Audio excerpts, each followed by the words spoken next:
All right, good morning everyone. Welcome officially to Tuesday. As you can see, we're back in the classroom, or at least a couple of us are. It's still pretty warm here in Vancouver. I think when I left the house, I think it was 23. It's probably warmer than that by now, right? It's 27 now. It's 27 now. Feels like 33 or whatever. It's supposed to hit 32, I think, in the afternoon. It's gonna hit 32, so it'll feel like 36 or so. Yeah. Still pretty hot. Not as hot as yesterday. Yesterday was terrible. Yesterday was, yeah, I think yesterday was the worst of it. Yeah. That It was, really hot at night as well. yeah, yeah, absolutely. Yeah, I cannot believe just how hot everything is. You know, like I have a cold shower, and then I finish the shower, turn it off, and then I like put my hand on the wall, and like the shower wall is hot because everything is hot.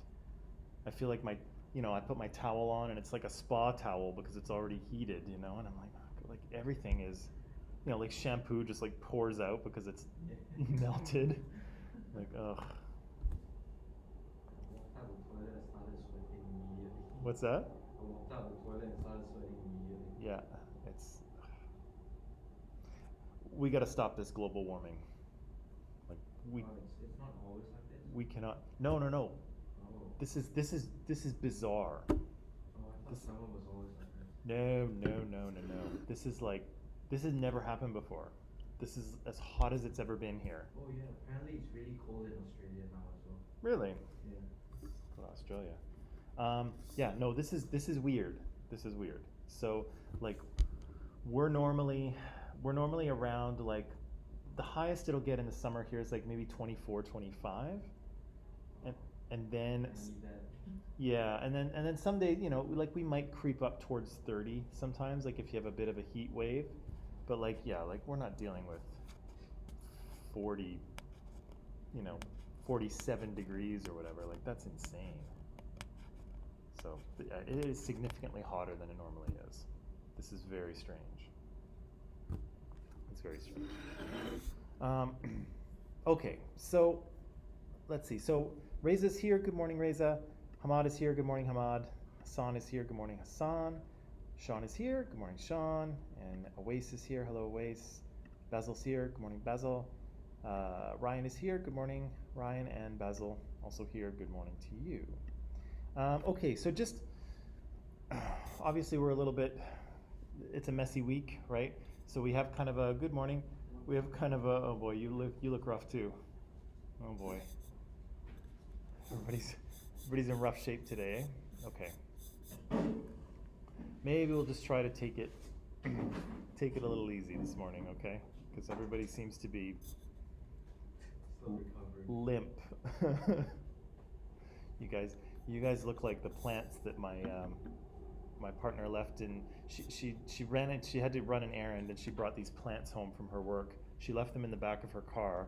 She went in and ran the errand, came back, and they're just like burned and dead.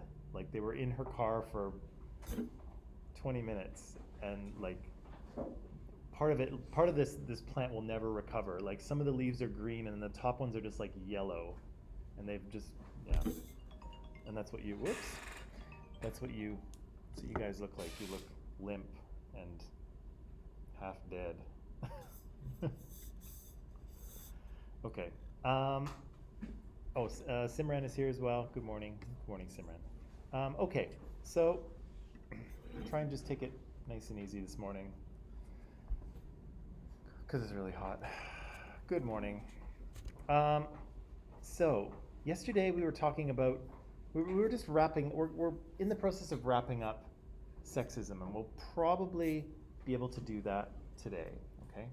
So how'd you read this article talking about the major things that makes sexism difficult to see, the ideology of the civilized versus the uncivilized world, and then positioning women's oppression as an issue of marginalized societies? So yesterday you told me these three things make sexism difficult to see, right? Number one, we often focus on the big splashy news stories that are very dramatic. But of course, sexism is something that is kind of built into the way a society works. And so, it's worth paying attention to those big news stories, but they're not the end of the story either, right? We have to pay attention to, the rest of how society works.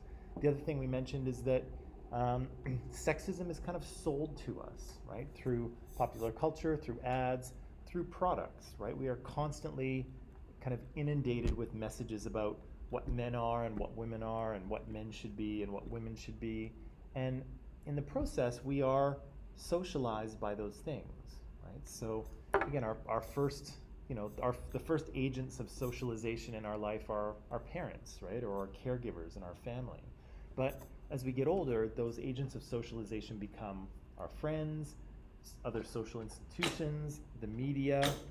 All of those things start to socialize us, right? And so we are kind of taught sexist ideas through popular culture and through the media. And finally, and finally it says that Western society likes to, well, I guess this is the ideology of the civilized versus the uncivilized world. Well, maybe we'll talk about that in just a second here. So again, I said, sometimes it's very tempting to focus on very clear and sort of kind of explosive instances of sexism, right? Like violence against women. But again, it doesn't tell the whole story, and I'll get to that very shortly.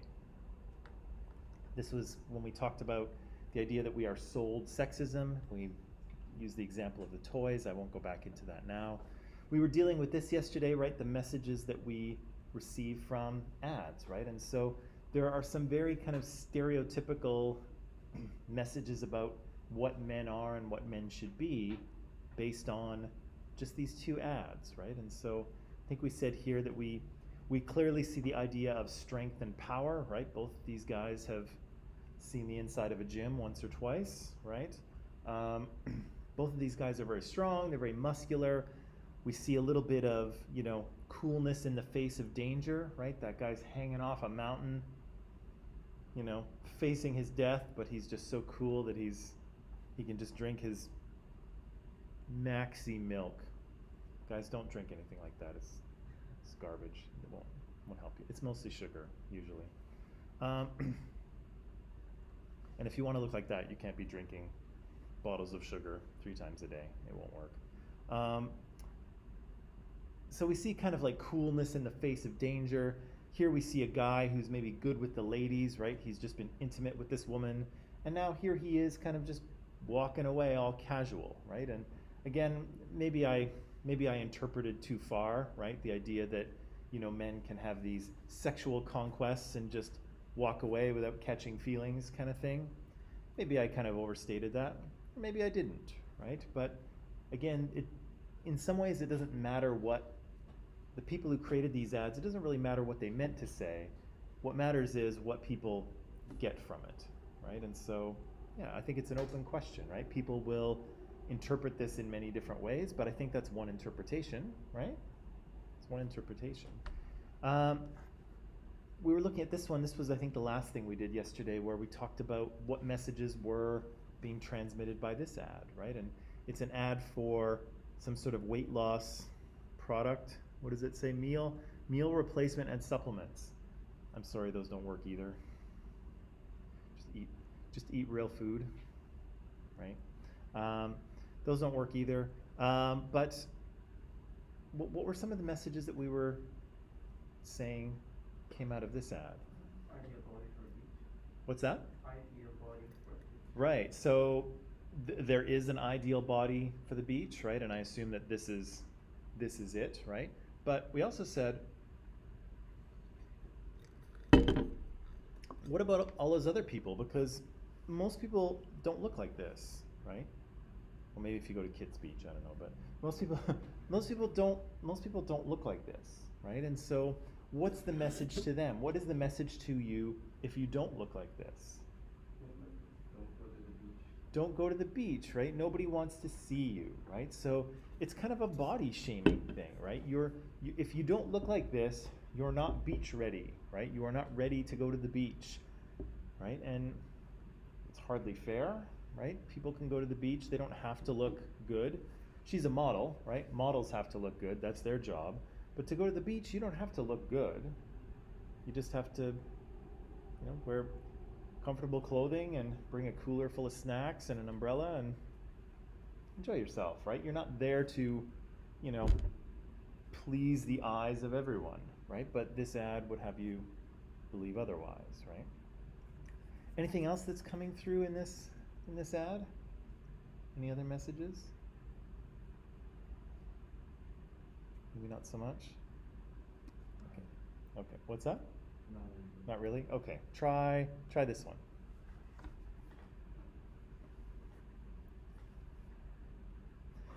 I think this is real, right? Of course, people can use Photoshop or Adobe Illustrator and do whatever they want. I think this is real, but don't quote me. What's the message here? That women are meant to. Yeah. So what job is she supposed to be getting back to? Yeah, but I don't think that's the way they meant it. Right? Do you see, I think what they meant to say is that, Mr. Clean works so well that you can get your cleaning done really quick, and then you can get back to the job that really matters, which is being a mother. That's the job that really matters, right? They But phrased it wrong and the color scheme as well. yeah, it doesn't, it's not phrased very well, or yeah, it seems like, the job that really matters is cleaning the house, so get to it, right? And plus it's the mom and the daughter. He's teaching her how to clean. Oh yeah, right, because she's teaching this young girl how to clean, because of course, that's who will clean the house eventually, because she's a woman, right? Yeah. Again, this one's pretty bad, so I don't know that it's real. It might be old. That If it wasn't, it's probably. yeah, it's definitely Before 2010. yeah. It's not from last year if it's legit, but I don't know that it's legit. This one I think is legit. What's the message coming through here? And men are so superior. Look like a girl, act like a lady, think like a man, work like a boss.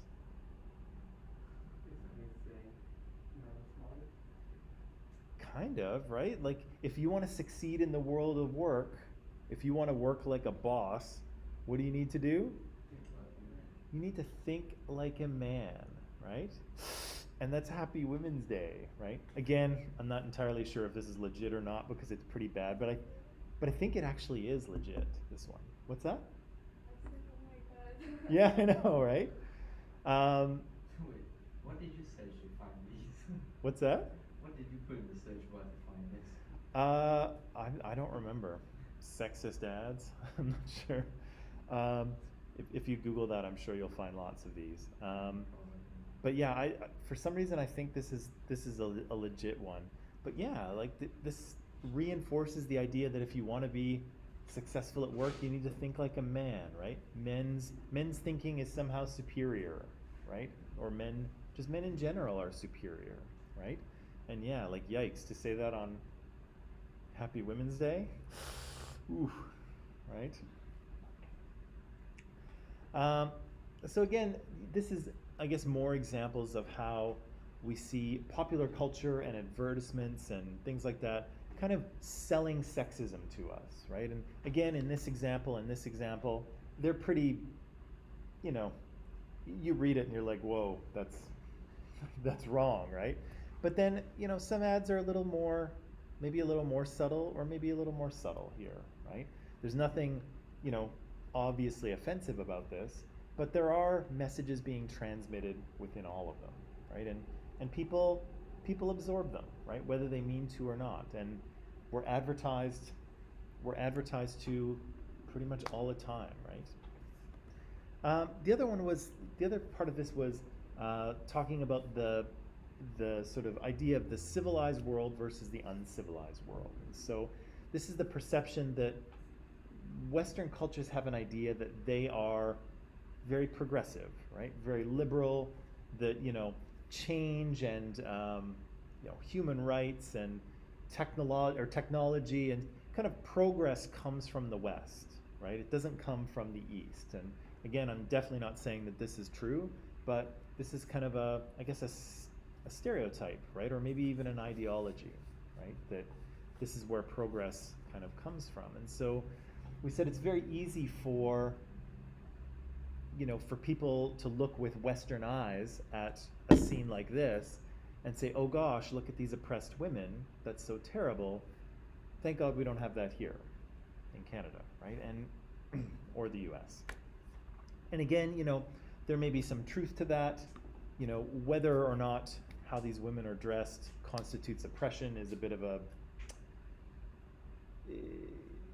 it's an argument that people can have, and I don't necessarily want to get into it unless you want to. But it's often very easy for the West to look at other countries and identify sexism there and say, oh gosh, isn't that horrible? And it might be horrible. But again, it allows you not to sort of look at your own problems, right? You're focusing on someone else's stuff and saying, oh, that's horrible. But, you should look at your own backyard as well, right? And so people, the West often does this, right? And so finding extreme examples of sexism in other places in the world, and then, it gives us a reason not to look at our own, right? Or racism in Canada, right? We can all look at the United States and say, oh gosh, look at, there's the Black Lives Matter movement and people are demonstrating in the streets and people like George Floyd and Ahmaud Arbery and Breonna Taylor are being killed by the police. Wow, that's horrible. There's some big problems with racism in the United States. And all those things might be true, but there's some problems with racism right here in Canada, right? But it's a lot easier to focus on somebody else's problem and go, oh, that's really terrible, right? But again, it's fine to focus on that, but you need to look at your own situation too, right? And Canada is not a country that is free of racism either, right? And I think we probably know that. Already. Let me see. Okay.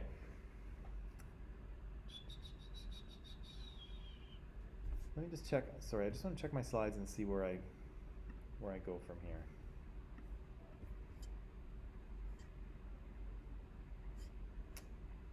Okay. Right. Okay. So obviously what we're striving for here in Canada, or if you're interested in social justice goals, you are striving for gender equality, right? And again, we want equal rights and responsibilities and opportunities for all genders, right, Tom? I have a question. Sure. Why do I not have central air? Is that not a human right? Good air conditioning? It's becoming one, no, I think. I have to come to work. I'm being coerced. I have to come to work for the air conditioning. This is not fair, man. It is not fair. It is not fair. It's a travesty. It isn't. It isn't. I'll be running this up the flagpole to the highest level. Exactly. But I'm coercing my classes to come to school tomorrow. What are you guys doing for PE? Lying on a cold floor? Today we're watching. We're not doing very much today. Wednesday, a couple of the boys will go over to the soccer field, but a couple of them that we're going to just continue with our hill study. Because in THE, we were lucky for the first part because we have that field every day. Nobody goes there. Yeah. But now we can catch up on a little, mental wellness, that kind of thing. I'm sorry to disturb your Please, class. no, you can please come in at any time. We're happy to have you. I was getting kind of bored, so I'm just walking around. Any questions for Tom? We're just talking about sexism and gender equality. Sexism and gender equality. Yep. We're about to talk about statistics. You do not want to get me started on sexism and gender equality. Many opinions. Here, have a look at this, Tom. What? Tom, have a look at this. We were just looking at some ads here. Did you remember seeing this one? I think it's legit, but I'm not sure. Do you know what? That was a real ad, wasn't it? I think that is a real ad, but what makes me suspicious is that I think I've seen this lady before, Uh-huh. and if I'm not mistaken, she does parodies Mm. of government ads and stuff, but I might be wrong. Look like a girl, act like a lady,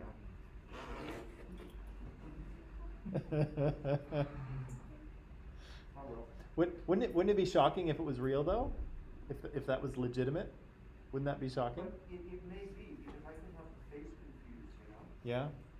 Have you seen any of those 50s ads? Or like, sorry, 1960s. There's a cigarette ad where this guy comes home after work and he's lighting up a cool cigarette, and his wife is at his feet removing his shoes. Wow. There's Wow. Like Oh, a boy. like a common house servant. Uh-huh. Wow. And the other one, sometimes I like to look at the smoking ads where it shows doctors smoking with their patients. Yes. It was a different world. There's those. Yeah, I have one in. I think I show in history class. Good morning. Show in history class where it's a doctor recommending Lucky cigarettes, smooth and less irritating. Yeah. Sometimes I even light one up when I'm performing surgery. My hands Well, steady. it helps steady the nerves, right? God. See you later. See ya. The world of the past was bizarre, which I'm sure is what they'll say about now in 100 years. They'll man, those people in 2021, they're crazy. Into their TikTok and Okay. So what we're looking for is gender equality, right? We want to give people kind of equal access to resources, equal access to opportunities, but again, that doesn't mean that everyone gets the same thing, right? And so maybe I've made this, good morning, maybe I've made this kind of comparison before, but if we had to write a final exam in this class, and I said, okay, we're gonna write this exam, but it's gotta be fair, it's gotta be equal, so nobody wears glasses, right? No glasses are allowed. It's gotta be fair, it's gotta be equal, right? Is that really fair? No, right? It'll be fair to lots of people who don't wear glasses, but if you need glasses to read, it's not fair, right? Okay, well, everybody should wear glasses then. Everyone must wear glasses on the final exam. Fair? No, right? Half of you aren't going to be able to see anything through your glasses, is going to give you a headache, right? So, again, fairness and equality sometimes isn't about everybody getting the same. It's everybody getting what they need to be successful, right? And so, yeah, some people need glasses and so they wear them, right? Some people don't, so they don't, right? But it gives people equal opportunity to take the test. Right? So, again, how are we doing with gender equality here in Canada? Well, the numbers would say not so great. You can see here Canada fell from 30th to 35th place in the global gender gap rankings from World Economic Forum. It's not good. You would hope we'd be getting better, right? But apparently we are getting worse. And we're kind of getting worse in a number of different ways, okay? But before we get into that, I want to talk about these four things. But before I get into it, I want to point out this broader social patterns thing. So if you remember, I showed you this very early, guidelines for engaging constructively, and I said we had to look at broader social patterns. But again, how do you do that, right? Because we're all individual people, we all have individual experience. How do we look at society as a whole, right? And the answer is we use numbers, right? We use statistics in order to describe what's going on for an entire population. Good morning. We can't really, none of us can experience all of society, right? We can walk around and use our eyes and our ears and try to figure out what society is like and what's going on, but we can't really measure it properly, right? And so statistics allow us to measure those big things, with some degree of certainty, okay? Anyone ever taken statistics either in math or a separate statistics class? Yeah? Was it lots of fun? No? I took a stats class in university, and it was the only math class I had to take. and I took it, and I wound up with a professor who, she was very good, but like when she wrote things on the board, she wouldn't kind of like start at one place and just go, she would kind of like jump around. And so you'd be like trying to copy down what she's doing, and you'd look down, and then you'd look up, and she was in a different place, and you're like, oh God, like how did she get from there to there, you know? And I don't know, I barely passed it, which I shouldn't have told you because now I'm going to talk to you about statistics. But I got a little bit better with this, and it's going to be pretty simple anyway. But it was not my favorite class. But very useful for organizing and analyzing data, right? By looking at numbers and trying to figure out what the numbers say to you, okay? So I'm just gonna bring up 3 things that may help you later on in either statistics or just in science in general, right? Because all sciences have to use statistics, even the sort of social sciencey ones, okay?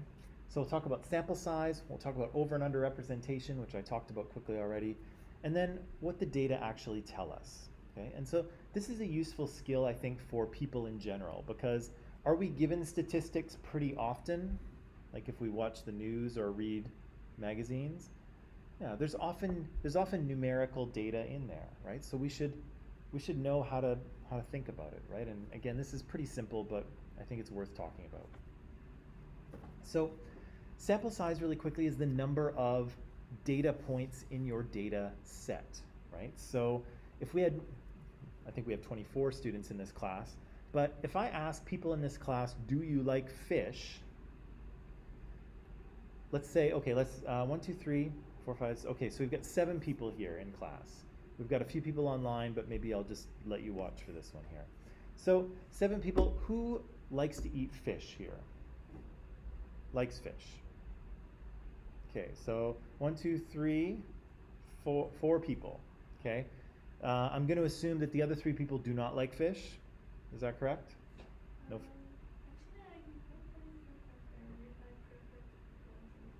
You prefer not to eat it if possible? Okay. Okay. I'm going to put you in the no fish category, even though maybe sometimes. Okay. So we've got 4 people who like fish. We've got 3 people who do not, right? So I'm going to pull out my trusty calculator here. I'm going to type in my code wrong several times because that's usually what I do. So 4 divided by 7 equals, okay, so it's about 57%, okay? So 57% of this class in front of us likes fish, okay? So the sample size here is 7, right? I've sampled 100% of the students in this class, right? Who are present right now. So 57% of people like fish, okay, good. Now, what does this tell us, right? It definitely tells us how many people like fish in the class, right? Absolutely. Sorry, the math is wrong here because I did it with another class. But do you think that extends to the entire college? Can we say that if students at Columbia College, about 57% of them like fish? Can we say that? No?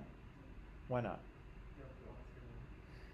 Yes, we would have to ask everyone, but in some cases it's not possible, right? Now, Columbia College has about 2,000 students, give or take. I guess we could probably go to the trouble of trying to ask them all. 2,000 is not that many people.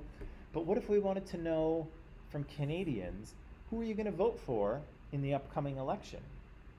There's 36 million Canadians. Can we ask them all? No, it's exhausting, right?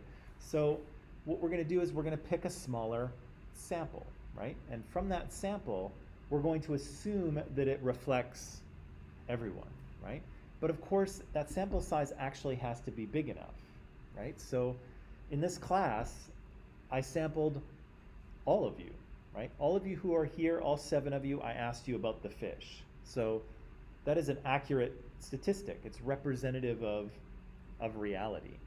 Now, what if we extended that to the secondary program? So let's say there's 100 students in the secondary program. I sampled you guys, you 7, and I got 57%. Do you think the 57% reflects the secondary students here at Columbia College? Do you think 57% would be accurate for how many people like fish in the secondary program? No, but it's better than Columbia College as a whole, right? Because if you've got 2,000 people and you only ask 7, the sample size is too small, right? Let me give you another example. We don't have a final exam in this class. We do not have a final exam in this class.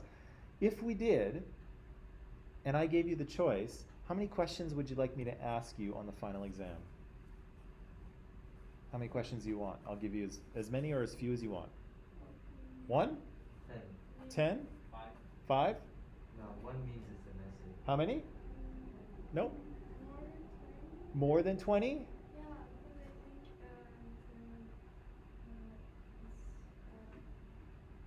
if we don't know one question,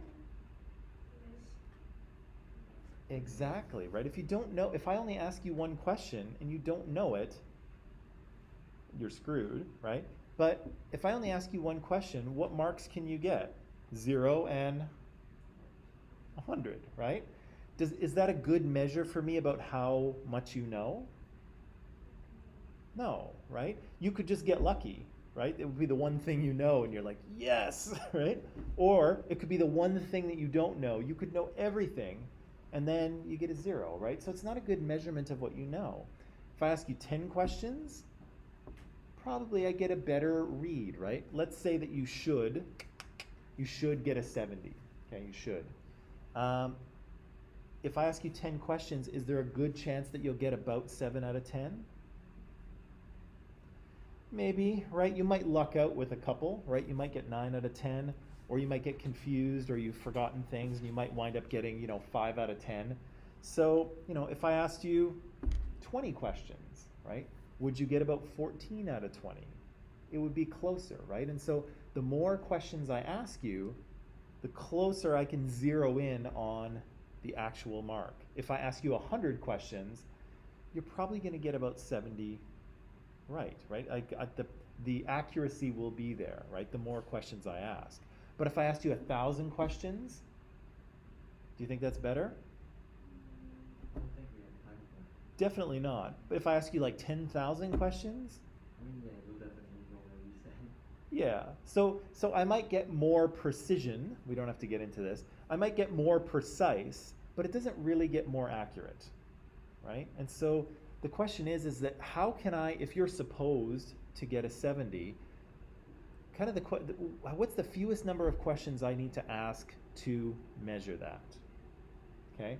If I ask you one question, I won't be able to measure it. I'll just get a 100 or a 0. No good. If I ask you 10 questions, well, you might be in the range, but it would be easy to get a 50 or a 90 or anywhere. If I ask you 20 questions, maybe better, right? If I ask you 50 questions, yeah, maybe I'm really zeroing in on that 70 that you should get, right?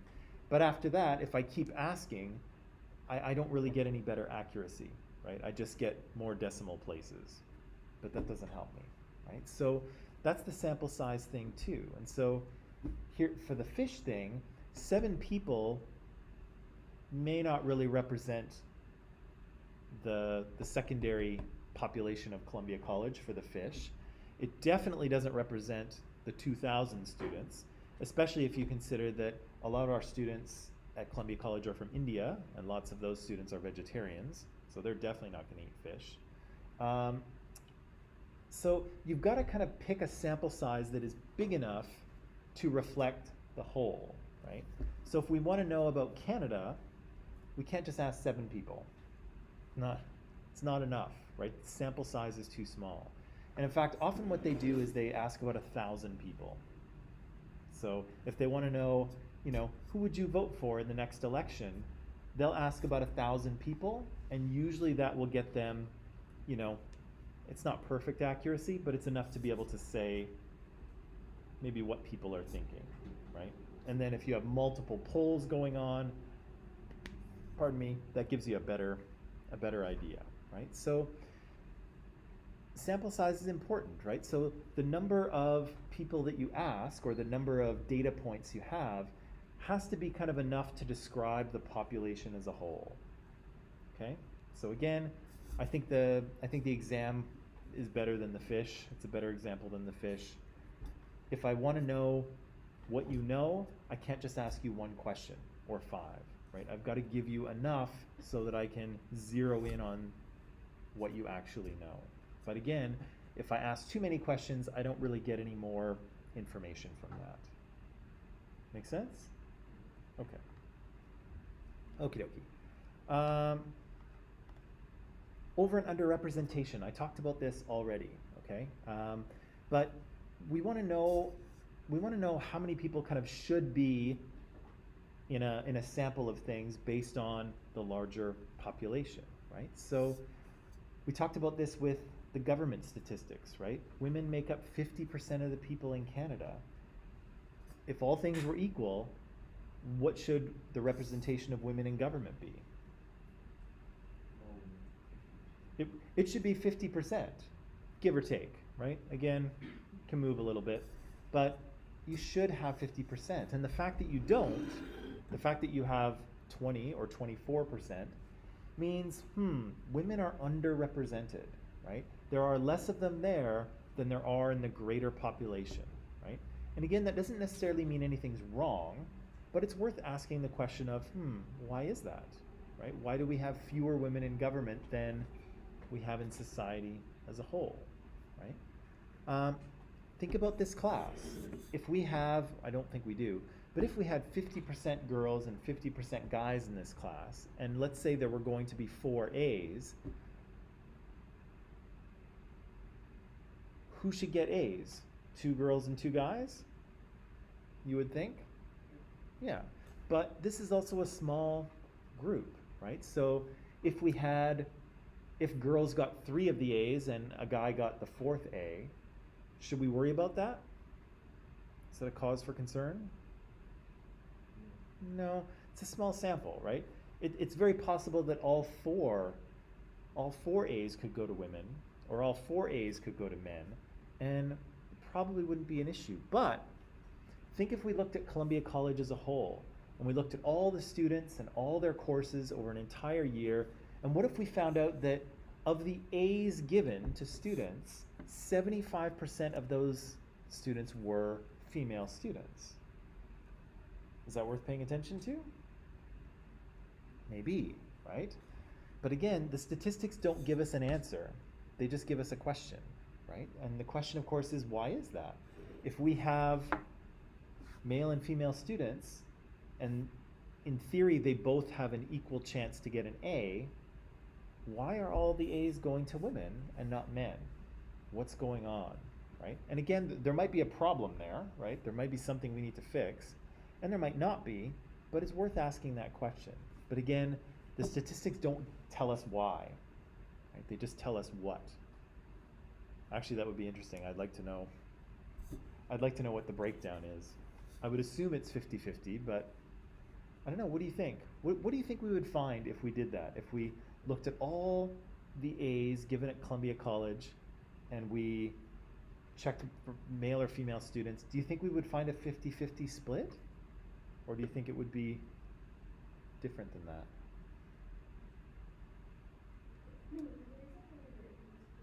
What's that?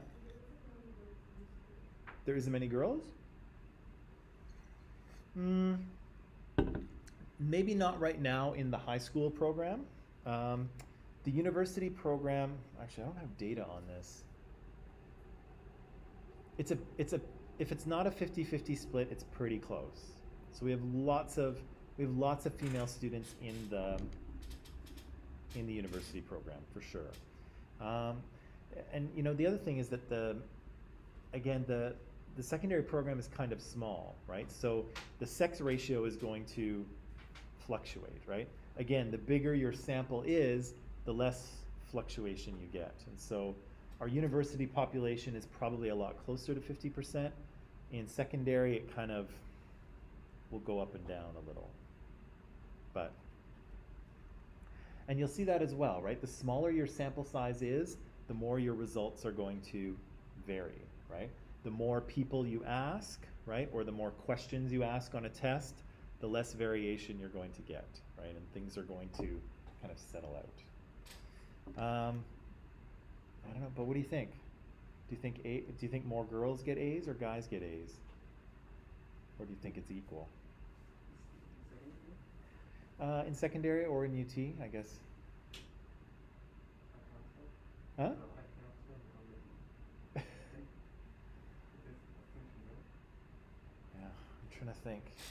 I think girls. You think get girls? more than couple. And I think it's plus minus 1-2%. So it's close, you think? Yeah. Yeah? You think more girls? You know why? Do I know why? No. Tell me. It's about adult race. Okay. It's about sex. Okay. A boy will think about this more than girl, and they will spend time on that one. But girl not do that thing too much, so the girl will have more time than boy, Okay. and she will, and women will focus on the study, Okay. but boy will think about playing the sport, go to the gym. So you think guys Yeah. so guys have kind of other things on their minds, Yeah. whereas girls are more focused on their studies? Yeah. Is that fair to say? What do you think about that? Is that true? I think it's pretty good. You think it's pretty equal? I think both guys and girls get equally distracted. Maybe. It's tough to, and this is the thing, right? Is that, you know, when we're talking about what do you think, like we have no idea, right? Because we're like, how are you kind of making this, how are you answering this question, right? You're thinking back to your experience, right? You're thinking about ideas about what girls and guys are like, right? You're thinking about, in my school experience in the past, who have been the top students, right? Have they been girls or guys? And that's good, right? That's how you make estimations, right? That's how you kind of, you know, explain things that, you know, you don't have any data for. But of course, that's why we do statistics in the first place, to figure out what's going on, because we don't know, right? I don't know. I suspect that I have given more A's to female students than to male students, but I don't think it's a big difference. But I don't really keep close track of it either, so I could be wrong. So, but again, that's why we do the numbers, right? So that we can figure this stuff out. And again, if we found at Columbia College that, you know, 50% of the A's went to guys, 50% to girls, yeah, that seems about right? That's probably what it should be. If we have two sexes, they should probably split the A's. But if we have a big discrepancy, maybe that's worth looking into, right? That would be why are female students or male students getting more A's than the other sex, right? What's going on? Is there something with our teaching practices? Is there something going on outside of school that is kind of taking, you know, one sex away from their studies in some way? What's going on, right? So again, when you see over or under representations, it doesn't explain anything, but it's kind of a little red flag, right? It's like, what's going on here, right? What's the explanation for this? Okay, so that just explains that.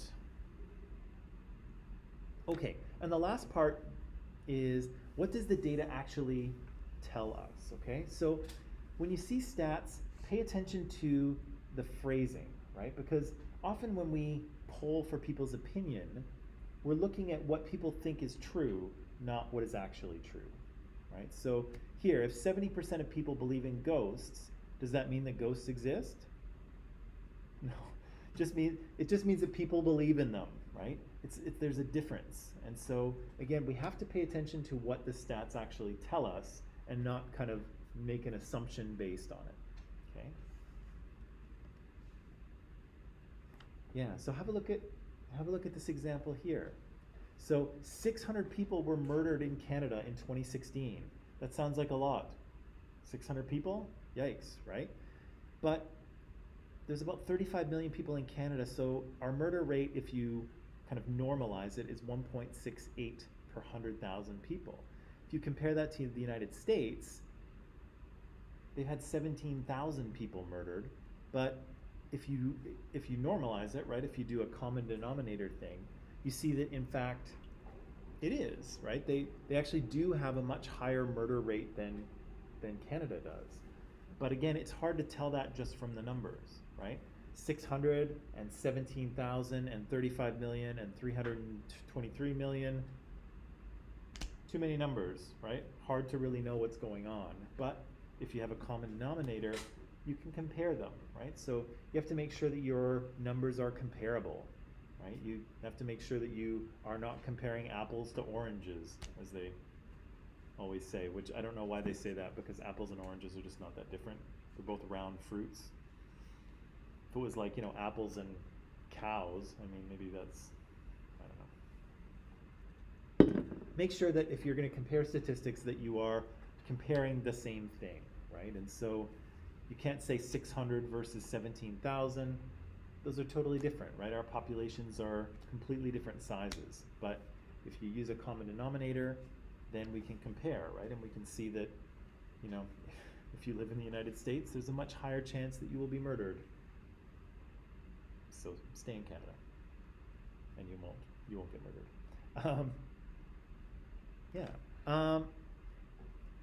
So pay attention to what the stats actually say. Pay attention to, make sure that things are being compared that are actually similar things, that you can compare them. And again, stats kind of explain what's happening, but they don't say why, right? So here we see that the murder rate in the United States is pretty significantly higher than Canada, right? 1.68 to 5.3. It's a big jump up, right? But it doesn't actually say why, right? Is it because of their looser gun laws? Is it their violent society? Do they have a different definition of murder? What's going on, right? The stats don't tell us why. They just tell us what. Okay? So, I think that said, I think we'll take a little break and then I'll throw a few numbers at you. We'll tie up sexism, and then I think we'll be ready for some racism tomorrow, if that's okay with you. If not, we'll be studying racism. We won't be engaging in racism, right? That's stuff. Okay. Break time? Okay, break time.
All right, and we are back. So, just a quick dive into statistics. Obviously, you can spend, years and years studying them if you're into that sort of thing.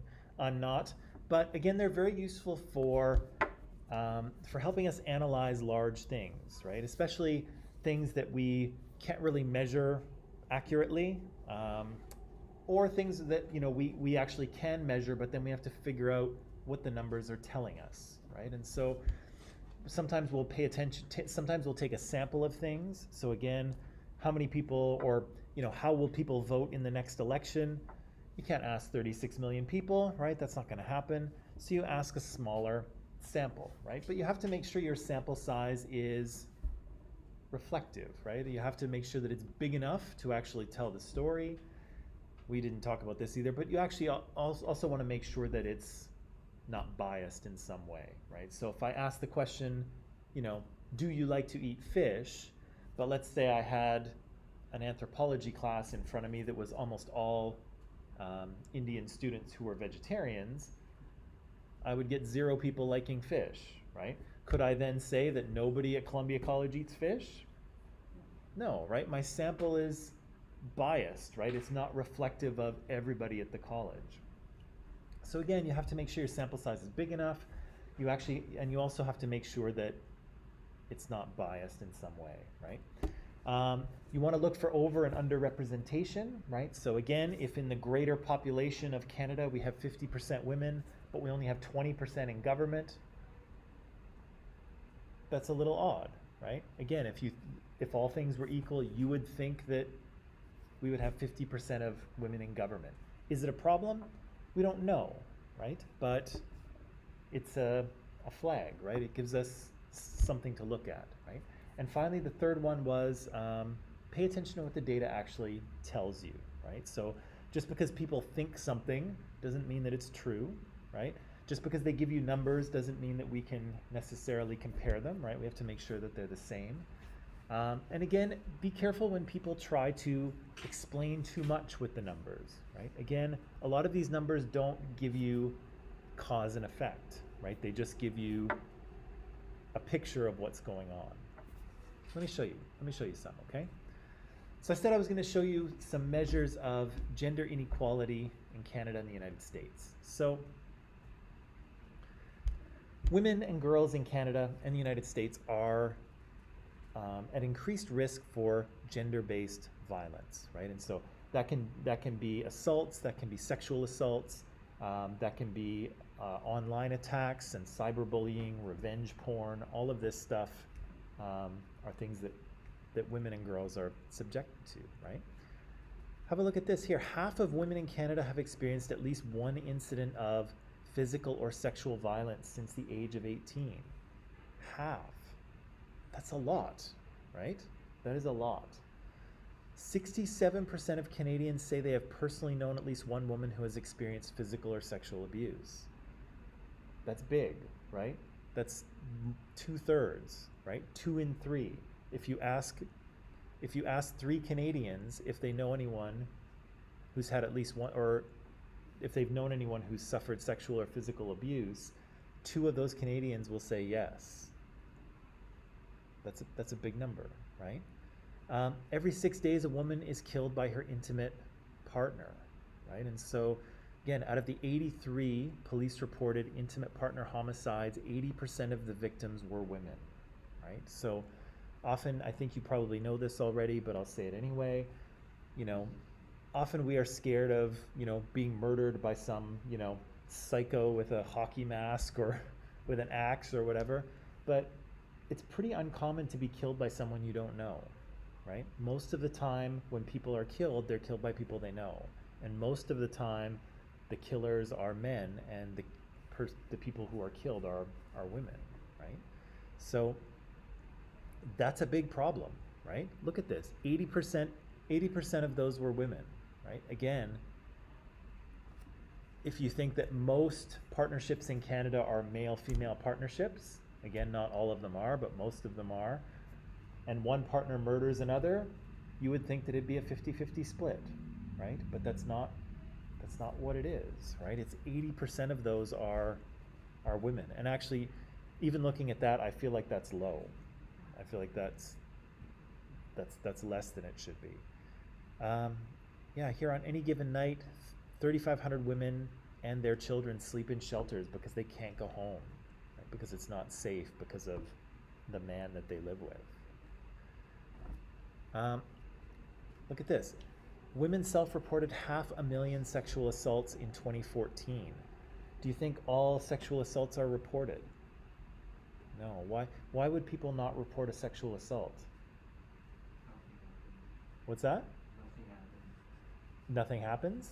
Like there's The guy usually gets away. okay, so yeah, so women might not report because they think the guy will get away with it. So why bother reporting? Why else might not people? Why else? What other reasons are there for shit? Why don't women report sexual assaults? Because what? They're not comfortable The- telling anyone else about it. They're not confident, like they're How do I say it? They don't want to tell other people about it. sure, right? It might be embarrassing, or they might not want to relive it, right? They might just want to pretend like it didn't happen. They might be embarrassed, right? So, yeah, that's true. What else, Jesse? Sure, right? They might be scared of revenge, right? So this guy sexually assaulted me, and if I report him, what's going to happen then, right? Especially if nothing happens, right? If nothing happens to this guy, now she's going to have to deal with him. What's he going to do, right? Is he going to hurt her? So it's dangerous, right? Reporting one of these things is dangerous, right? Sean says here women might be ashamed, right? And that's a very valid reaction because society often tells women that it's their fault, right? So if a woman is sexually assaulted, if a woman is raped, often people will ask, well, what was she wearing, right? Why was she drunk? Why was she so drunk? You know, what was she doing in that part of town at that time of night, So it's right? basically an attack on the reputation. Well, it's an attack on their reputation, but it's a blaming of the victim, right? And we don't do that for murder victims, do we? You know, if I leave the college and get murdered today, please no. If I leave the college today and I get murdered, people won't be asking, well, geez, why was he so easy to kill? Right? Didn't he fight back? He should have been at the gym a little more often, and then he could have, then he wouldn't have got murdered, but, he was just too easy to kill, I guess, right? People don't say that, right? But again, I know I'm trying to be funny here, but the idea is that women often get blamed for these things, right? They were in the wrong place at the wrong time. They led this guy on. They were drunk. They were too drunk, right? They dressed, too slutty, right? All of these things are blaming the victim, right? So, yeah, there's lots and lots of reasons why women might not report and do not report sexual assaults. So, based on that seems like a pretty high number, does it not? 500,000 in a year? That's a high number, but it's actually low because there's lots of women who don't report it at all, right? Either they feel that they'll be shamed, or they don't want to think about it. They just want to move on with their lives. They're afraid of the person who did it. They think nothing will happen. And so there's many, many more that don't get reported. So that's a low number, which is shocking because it's actually a high one, right? Women are 10 times more likely than men to be victims of police-reported sexual assault in 2008. So if a sexual assault happens, it's against a woman, right? Although we should also say that men are very unlikely to report a sexual assault, particularly, well, actually in either case, but particularly if the person who assaults them is another man. They will almost never report that, right? Because there's a huge amount of shame associated with that. It calls into question their masculinity, their sexuality, their, ability to be strong and powerful. All of those things they have to, it damages all of those things, right? All of those ideals. And of course, if a woman sexually assaults a man, then yeah, there's lots of shame and sort of confusing feelings associated with it. So men are very unlikely to report one. But even so, yeah, women are predominantly the victims, right? Wow, look at this. Although men and women both experience sexual assault, women accounted for 92% of the victims, right? So again, this is a type of violence that targets women, right? That only happens to women, that men don't seem to have to worry about, and in fact, men are the perpetrators of. Right? Whoops, did I go too? Sorry. Sexual assault is the only violent crime in Canada that is not declining, right? So kind of random assaults, robberies, things like that, those are all decreasing, right? Those crimes are decreasing, but sexual assault is not, right? Why is that? Why is this one crime not going down when all the other ones are, right? And in fact, look, the rates of police-reported sexual assault of women by intimate partners rose by 17%. So not only is sexual violence and sexual assault not declining, but it's increasingly happening within a relationship, right? So less and less do women have to worry about, some random weirdo on the street, but it's actually their intimate partner that they need to be worried about, right? Which is scary, right? And kind of sad, but and also worth paying attention to, right? Why are we seeing these types of crimes predominantly targeted at women? Why are we seeing them not decline? And why are we seeing the people who are supposed to love these women the most, why do we see them more often be the perpetrator, right? For young Canadians, I'm sorry to say, are much more likely to experience sexual assault. So for Canadians aged 15 to 24, the rate of sexual assault is 18 times higher, right? So there's definitely a gender piece to this equation, but there's also an age piece, right? This is something that predominantly happens to younger women, right? And again, when sexual assault happens to youths, to people under the age of 18, 80% of the time it's women who are abused, right? And more, and yeah. I probably won't go through all of these because there's a lot of them. I'll let you kind of just read them on your own. But you can see here that sexual assaults are very common against Indigenous women, but also against people with disabilities, right? They'll often be subjected to sexual violence because they're less capable of defending themselves, maybe, or maybe they feel nobody will know or nobody will care. And the same thing with seniors, right? And so older people are sexually assaulted, but almost exclusively older women, right? Disturbing.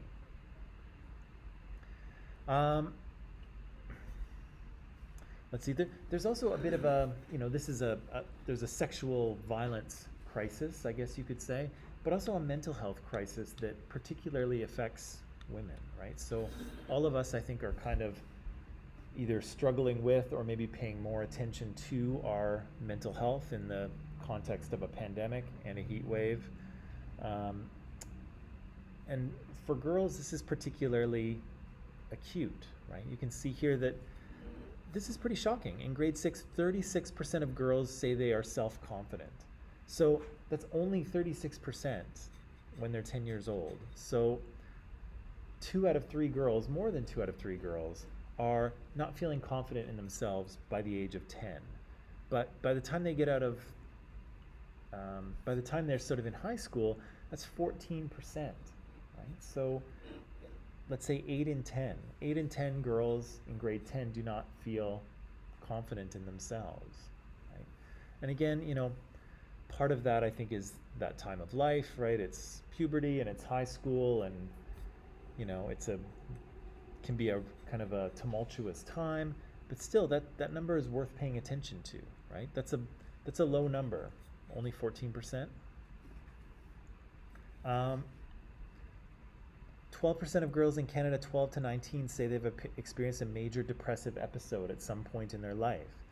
That's worth paying attention to as well, right? 12% is not a large number, but these are really young girls, right? Some as young as 12 and 13 who are suffering depression already. Let me see. I'm not gonna read all of these. More girls 10 to 17 are hospitalized for mental disorders. 15 times more likely to be hospitalized for an eating disorder, right? So eating disorders, anorexia, bulimia, body dysmorphia, those almost exclusively affect young women, right? And again, the stat doesn't tell us why, but it just tells us that we have an issue here, right? Number of hospitalizations, suicide is still an issue. Gender pay gap is another place where we can see sexism kind of in the works, right? And so if you want to talk about the gender pay gap, there's 3 ways you can measure it, okay? So you can look at how much people earn every year according to their gender for both full and part-time people. You can, good morning, you can compare just the annual earnings of full-time workers, or you can compare the hourly pay of full-time workers, okay? So you can look at full and part-time, you can look at full-time, you can look at part-time, okay? You can look at it either any of these 3 ways, but any way you slice it, women are still making less, right? So here, if you look at full and part-time workers, women are making about 69 cents for every dollar that men make, okay? Again, this is a big gap, and in part it looks like a bigger gap here than it is because women are more likely to work part-time, right? Women are more likely to take care of the kids and the home, and so the usual arrangement is that the man has the full-time job, and if the woman is working and she's not working full-time, she's the one to work part-time. It's usually not the other way around. So if we mix in part-time and full-time workers here, it's a pretty big difference, right? But even if we separate them out, even if we look at just full-time workers, women are still making 75 cents for every dollar that men make, right? And again, these numbers don't explain why, they just explain what, right? And so, of course, the next job is to figure out exactly why this is, right? Why are women being paid less for the same work, right? Same thing if you look at hourly pay for full-time workers. Again, you'll see that women are making 87 cents for every dollar that men make, right? And again, that doesn't sound fair to me, does it? No, right? You shouldn't get paid less because of your gender, right? But again, the statistics, and these are big numbers, right? Because Statistics Canada is the part of the Canadian government that collects data for the entire country, right? So they have access to everybody's tax records, they have everything, right? So whereas I said earlier, if we want to know how people are going to vote in the next election, well, we'll just ask 1,000 people, right? And that sample will be hopefully big enough to describe all of Canada. But Statistics Canada doesn't have to do that because they have data for all 36 million people. They don't have to take a small sample. So these are big numbers, right? They're calculating the wages of well, not everybody in Canada works, but for 36 million people, right? And here we're seeing, so that's a big difference, right? That's a huge difference. And so, yeah, no matter kind of what way you slice it or how you want to, pool the numbers, you will still see that women are paid less than men, right? Even into 2021, right? Which again, shocking, but that numbers usually don't lie, right? If you do them correctly, they don't lie. So, quick summary of sexism, okay? So, what we've been trying to do here is show how social messaging, particularly in media and advertisements, help to perpetuate sexism, right? And so we kind of started off with sexism as an unequal relationship between, in this society, men and people who are not cis men, so mostly women, but also people who are transgender and gender non-binary and gender fluid, right? I showed you this little genderbread person, right, to describe kind of the ways in which people can vary, right? And so, you know, we basically have two biological sexes, right? Although, depending on how you want to define that, sometimes sometimes there's people who are in the middle who don't necessarily fit, but for the most part there's two sexes. But that doesn't, based on someone's sex or how someone appears, it doesn't mean that we can really assume anything else about them, right? Their gender identity may be in alignment with their biological sex, or it might not be, right? The way they express themselves in terms of their gender, are they super masculine or super feminine or just somewhere in between? That can vary as well, right? Who people are sexually attracted to and romantically attracted to, that can vary, in a number of different ways. And so just because we see someone and we, our eyes kind of identify them as a man or identify them as a woman, it doesn't mean that we can really assume much more about them, right?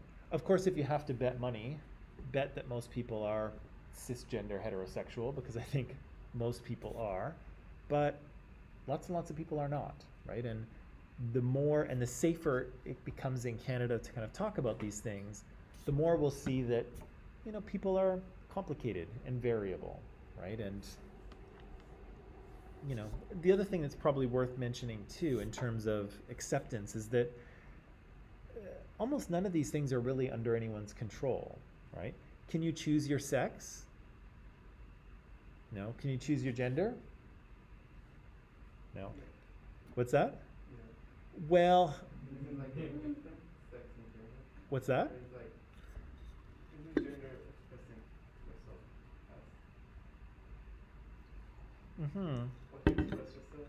And Yes. something you're born with? Yes. I- Kind of get to- I guess you can choose the degree to which you express your gender but can you choose your gender identity? Can I just choose, am I just going to choose to be a woman tomorrow? I don't think so, right? I don't think any of the people, the transgender people we met in the T word, I don't think any of them chose their gender identity, right? They are who they are.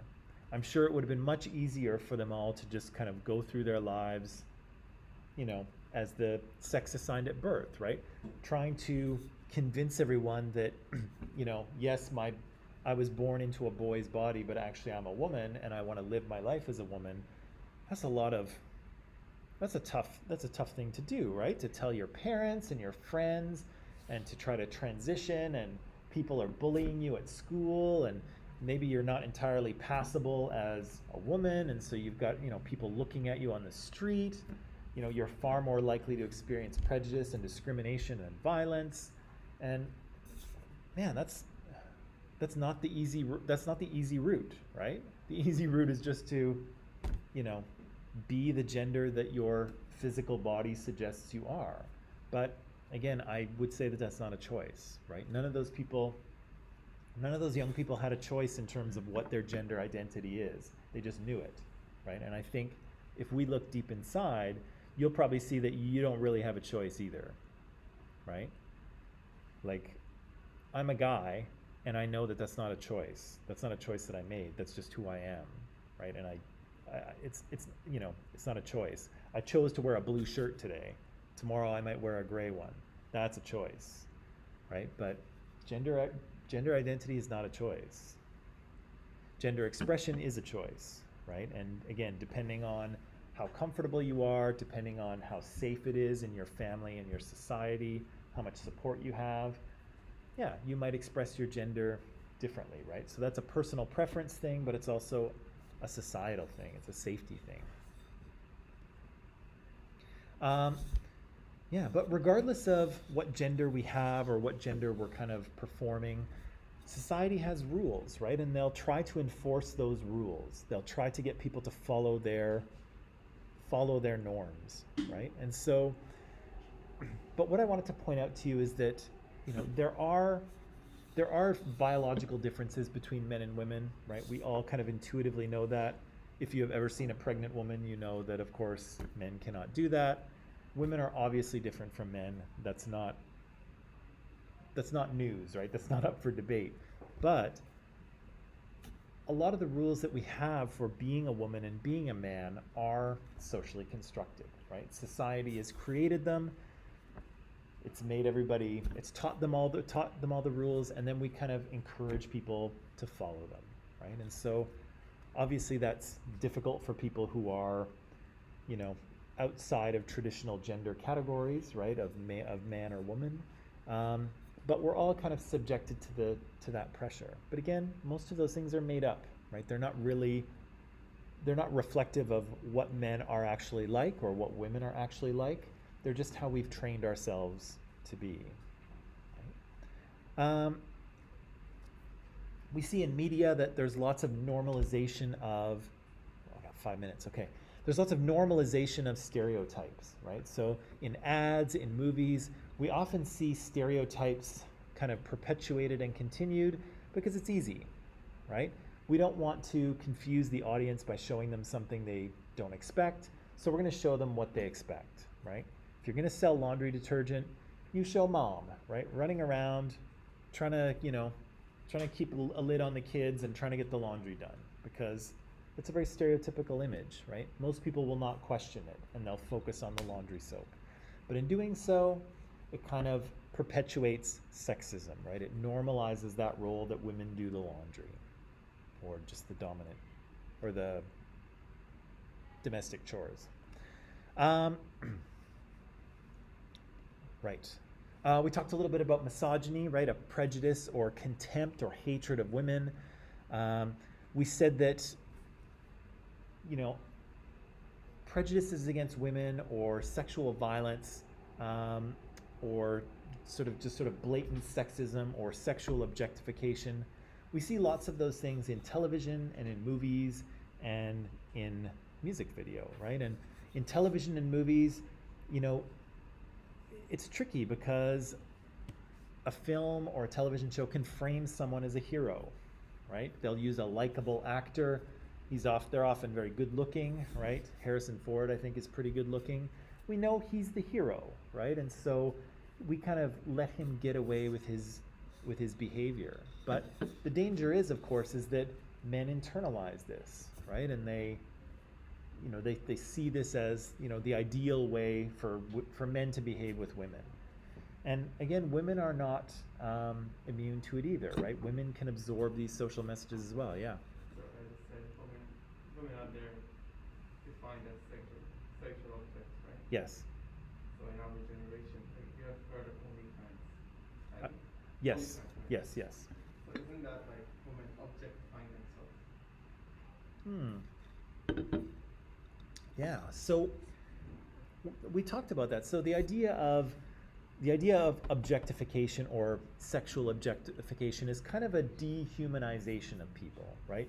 So to objectify someone is to use them as an object, as a thing, right? Not to treat them as kind of a whole person. And so the question for online people is OnlyFans, right? So a website where people can set up a little profile, you can subscribe to them, and people can share content, right? And I'm thinking usually like sexy content is what you're talking about. Yeah. So the question is, again, you know, are these women, and men too, but are these women objectifying themselves, right? And what do you think about that? Got 1 minute. Do you think, is that kind of what you're thinking? Are they objectifying themselves, or is it not? I mean, people are paying for it, so that just makes them a part, right? Right. Yeah, it's tricky. And, you know, I think I might circle you back to that thing we talked about with Ariana Grande, is that if the person has a choice, so if a person is engaging in some sort of sexual behavior, or if they're sort of expressing their sexuality in some way, whether it's on stage or whether it's through a website, I think choice matters, right? And so if these women have a choice to do this, and they're not being forced or coerced by anyone else, then yeah, it's an expression of their sexuality, or they are willing to objectify themselves for money, right? And again, I think that's another conversation. But I would say as long as they're free to choose to do that and choose not to do it, then we shouldn't be concerned about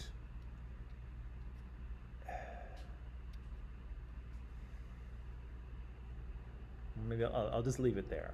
But again, the idea that that women will objectify themselves for money, again, is that empowerment, or is that the result of social messaging that has told them that in order to make money you have to do this, right? Or that this is a desirable thing to do. And it's also worth asking the question of, why don't a lot of men do this, right? Why do men not often sexually objectify themselves, right? Because for the most part, men don't, I would say. But it's a good question. That's all the time we have. Okay, so I'll very briefly wrap this up. I just need like 2 more minutes tomorrow, and then we'll start on racism, okay? So that's all for today. I hope everyone stays cool as you can. It'll be nice and cool in the building here, at least for the rest of the day, so that's good. And I'll see you all tomorrow, okay? Okie dokie. That's it. See you.